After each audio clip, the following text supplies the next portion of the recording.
Bien, estamos muy complacidos de compartir nuestro programa en el día de hoy con Sonia Peroso, quien es la presidenta de la Fundación Rescatando Mariposas, tratando de rescatar mujeres que han sido víctimas de la violencia intrafamiliar. Buenos días, ¿cómo estás, Sonia? Buenos días, buenos días. Muchas gracias, Dania, por esta invitación. Para Estoy mí un muy bien, placer gracias a Dios. que podamos visibilizar este tema que a veces no se quiere hablar en las familias, pero existe. ¿Cuál es la función de la Fundación Rescatando Mariposas? Nuestro trabajo fundamental es educativo, es crear conciencia sobre la problemática para que las familias y las comunidades, también las iglesias, entiendan la forma correcta de acompañar a una familia y a una mujer que está en violencia. Aparte de eso, le damos acompañamiento terapéutico con especialistas en violencia. Siempre insisto en eso, porque por mi propia historia el camino se me hizo más largo, porque los especialistas de la salud que encontré no sabían de violencia y no me dieron el acompañamiento correcto. O sea, los psicólogos. Psicólogos y psiquiatras. Como no sabían de violencia, el acompañamiento no era el correcto. ¿Cómo fue? Yo pude salir cuando encontré a Soraya Lara, que es especialista en violencia. Así. ¿Cómo comenzó esta historia para ti personalmente? Bueno, yo digo que esta historia, después que uno conoce el tema, realmente comenzó hace siglos. Pero a nivel personal, empezó en el noviazgo. Comenzó en el noviazgo y todavía nosotros asumimos que los celos son amor. A través de un celo que te controla, que tú empiezas a dejar de ponerte la ropa que te gusta para que él no se moleste. Empiezas a dejar de juntarte con las amigas que él entiende que no son las apropiadas. Eres la gran ausente de las actividades familiares porque entonces en el entorno pueden llegar amigos o primos y ahí te hacen un expediente. Entonces comenzó desde el noviazgo. Lamentablemente, como todavía nos dicen que si no te cela no te ama, yo asumía que me quería demasiado y que por eso me celaba de esa manera. Entonces tú vas renunciando a tu vida, a tus sueños, a tu proyecto de vida, en aras de mantener la familia, por el bien de los hijos, creyendo también que el amor y el tiempo van a hacer el milagro, que él va a cambiar. Pero lamentablemente cada vez es peor. ¿Por qué esta predisposición a la violencia de los hombres? ¿Qué genera esto? No diríamos que predisposición, porque la violencia ya se ha comprobado que es una conducta aprendida, se aprende en casa. Entonces, generalmente, porque no podemos tampoco decir que todos, porque hay hombres también que han vivido en entornos violentos y han decidido no ser violentos. Pero la gran mayoría vienen de historias también de violencia y repiten ese patrón que lo aprendieron en casa. Así es. ¿Cuáles son esas señales que podemos tener en cuenta para identificar una persona que eventualmente pueda llegar a ejercer violencia contra su pareja? Como te dije, los celos es el principal indicador. El control, por ejemplo, hay personas, para que tú veas lo que es la persona no saber del tema de violencia, hay hombres que buscan a la mujer en el trabajo, la esperan, la llevan al salón, la esperan, se sientan, y el que está en el entorno que no sabe de violencia dice, mira qué galante es él. Él no quiere que ella pase trabajo cogiendo carro público, cogiendo taxi, y realmente muchas veces detrás de ese gesto tan galante y tan bonito, lo que hay es un hombre controlador. Entonces empiezan a criticar la forma de vestir de la mujer, o a, como le dije al principio, criticar las amigas, el entorno, a minimizarla. Entonces yo digo que el principal indicador que cualquier mujer puede tener es si yo tengo miedo.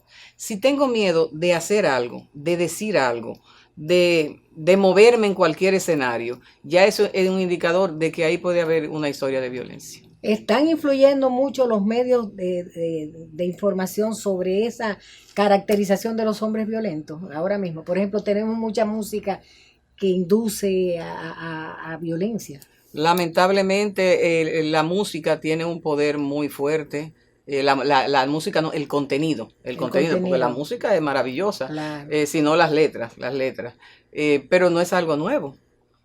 Ahora sí hay más, pero no es algo nuevo. No sé si te recuerda una canción de Joseito Mateo. ¿Cuál? Traigan la patrulla que soy un criminal, he matado a mi hembra. Sí. O Mala mujer no tiene corazón, mátala, sí, mátala. Mujer no tiene corazón. Y bailamos mucho esa salsa. Sí. Pero no le poníamos atención exactamente, a lo que inducía. Exacto. Entonces, no es algo nuevo. es algo que sí ya se evidenció. Como dicen los psicólogos, lo que no se nombra no existe. Ajá. Entonces sí ya tenemos nombre, que de hecho parte de lo que yo le digo a Soraya es que ella le puso nombre a mi historia. Porque yo creía que estaba en una gran historia de amor, con un hombre que me quería de una manera obsesiva, que no me quería perder y que manifestaba todas esas conductas por miedo a perderme. Pero al final realmente lo que había era una historia de violencia. Sí. ¿Y cómo se vive en la familia, los hijos? ¿Cuál es el impacto negativo que puede tener en ellos una situación de violencia intrafamiliar? Precisamente esa es la parte más triste, que los hijos que se crían en ese entorno, si tú permaneces dándole ese modelo, tú le estás diciendo que el amor es así. Entonces, la violencia se aprende en casa. Entonces, si papá y mamá me enseñan con actos que el amor es así, eso es lo que yo asumo que debe de ser el amor. Entonces, gracias a Dios, mis hijos también estuvieron en terapia conmigo, porque teníamos que sanar todos. Yo siempre digo que mi mensaje no es de demonizar, por decirle de alguna manera, a él, sino que es crear conciencia. Crear conciencia porque no aprendimos modelos inadecuados de amar. Entonces, bueno, ya yo aprendí una forma diferente de amar. Entonces, por eso es mi mensaje, que las mujeres entiendan que donde yo tengo miedo, donde yo no puedo ser, donde yo no me puedo desarrollar, donde yo no puedo expresarme, entonces es una alerta, pero que vayan especialistas en violencia, que no cualquier cura, no cualquier pastor, no cualquier vecino, por muy buenas intenciones. Amiga, porque a veces las amigas se convierten en asesoras. Sí, por muy buenas intenciones que tengan, si no saben de violencia, el acompañamiento no va a ser correcto. El camino va a ser más largo, pero sobre todo hay riesgo de que de verdad ahí ocurra una desgracia. Sí. Entonces, quien evalúa ese riesgo y el nivel de peligrosidad es un especialista en violencia. Así es. ¿Cuáles son concretamente los servicios que da la Fundación Rescatando Mariposas? Nosotros llevamos charlas, talleres, formación, capacitación en el área de violencia, a escuelas, centros comunitarios, iglesias, a grupos de mujeres, donde quiera que nos inviten. Para crear conciencia de cómo es que se manifiesta la violencia, cómo comienza, pero sobre todo buscando soluciones. No es sentarme a criticar lo que está mal hecho, que siempre es la visión de Rescatando Mariposas, sino llevamos propuestas para cambiar eso desde comienzo en mí. Comienzo en mí, comienzo a identificar lo que me daña, comienzo a identificar lo que yo de manera inconsciente estoy replicando, que puede dañar a mi entorno, que puede dañar a mi familia, porque yo digo que una mujer que crece es una familia que crece.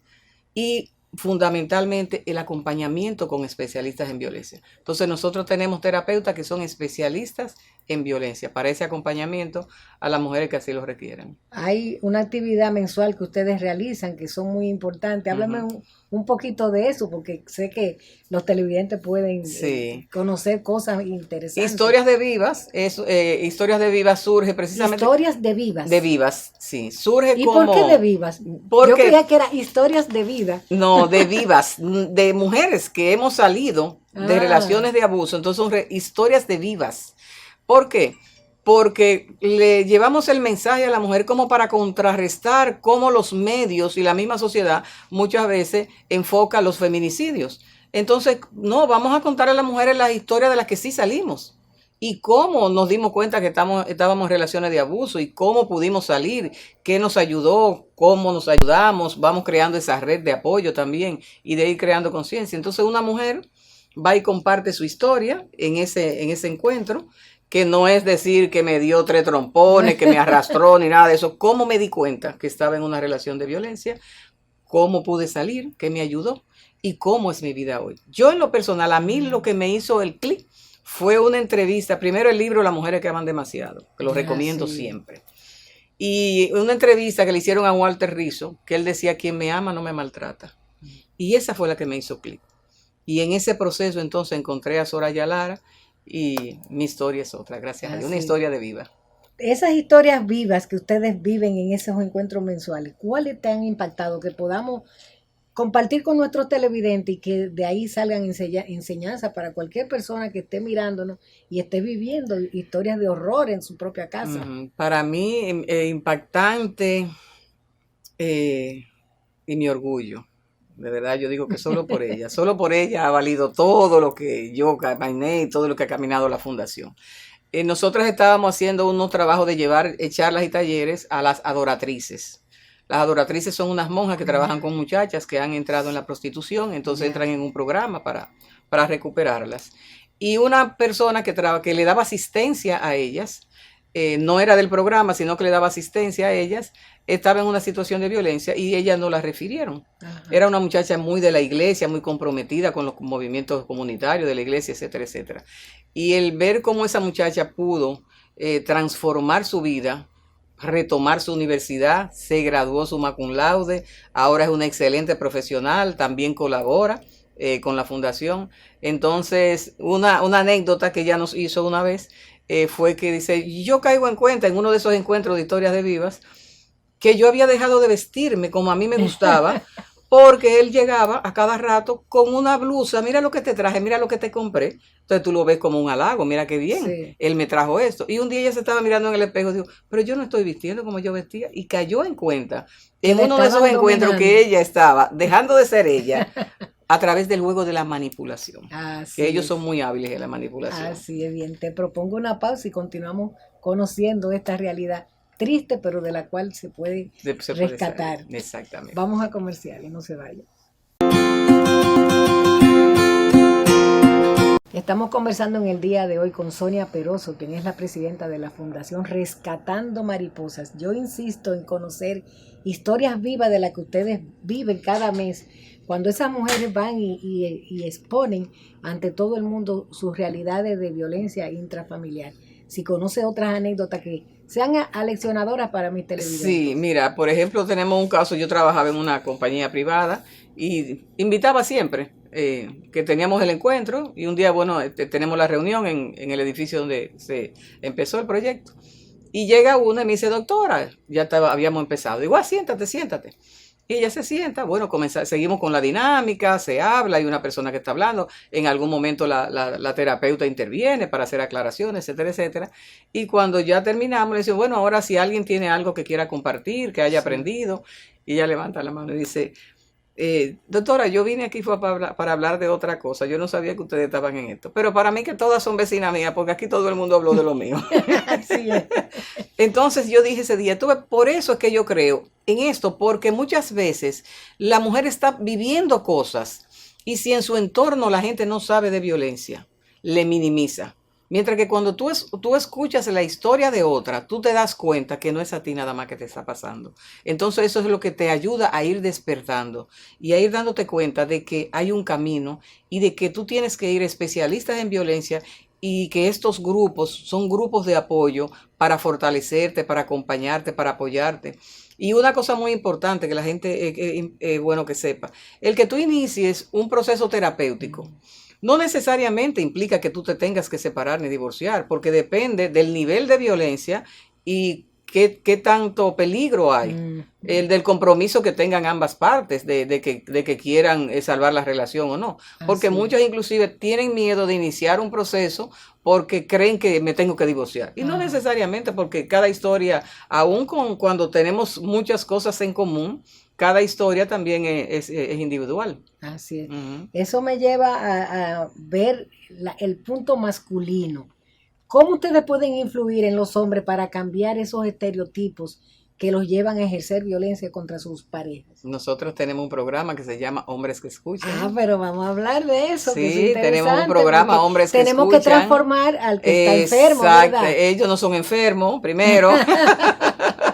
Porque es una conducta y como es conducta se puede modificar. Exactamente. Entonces nosotros precisamente en ese camino que hemos ido recorriendo, nos dimos cuenta, digo, ven acá, pero es que no podemos seguir solo nada más trabajando a la mujer, tenemos que integrar al hombre en ser parte de la solución, porque también hay una parte muy importante, el hombre ha sido también criado bajo ciertas normas que le han conferido un poder absoluto, y entonces si a mí me crían creyéndome de que yo tengo ese poder, yo voy a ejercer ese poder.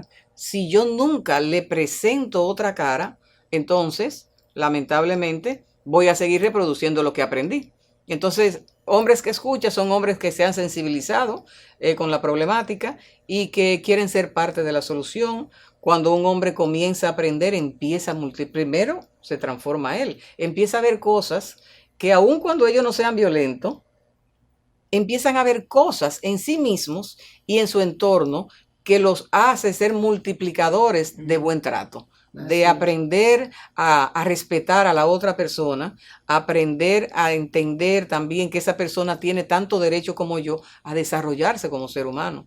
Porque al final, tú sabes que todo acto de violencia es una violación a los derechos humanos. Porque es una violación al derecho a la vida, al derecho a la libertad, al derecho a la educación, al derecho a la salud.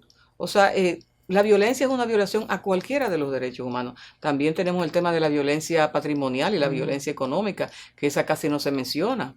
Y son mujeres que tienen que renunciar inclusive a sus bienes por manipulaciones que hacen. O en estos días me tocó un caso de una muchacha que él la convenció de que ella tenía que salir a buscar trabajo porque iban a comprar un apartamento y la convenció de que tenían que llevar a los hijos de ella a donde los papás de él.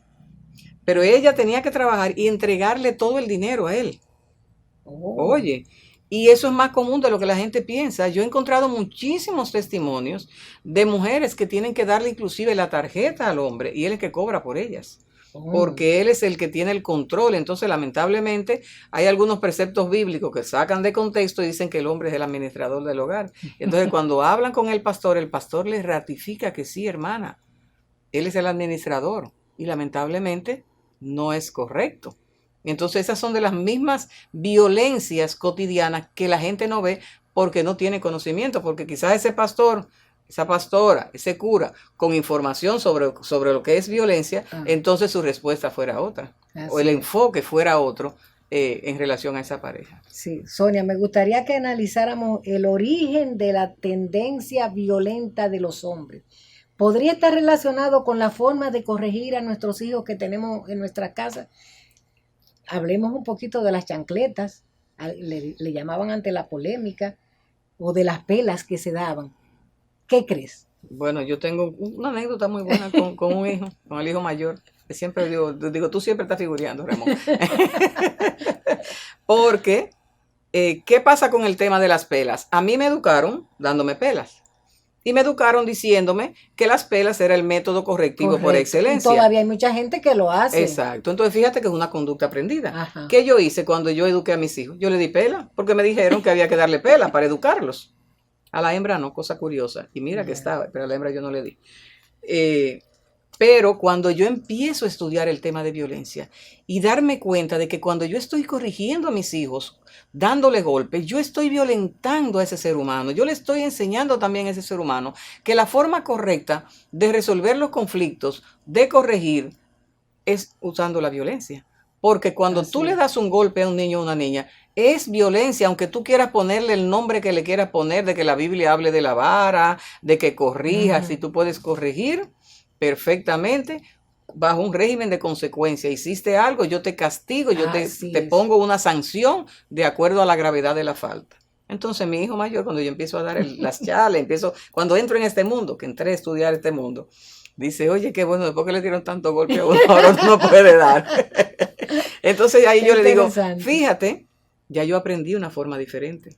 Y si en ese momento yo hice eso porque fue lo que me enseñaron, ya yo aprendí que hay una forma donde yo no estoy violentando, donde yo te estoy enseñando a mis nietos a que aprendan a resolver los conflictos de manera dialogada, pues entonces yo también te transmito ese conocimiento.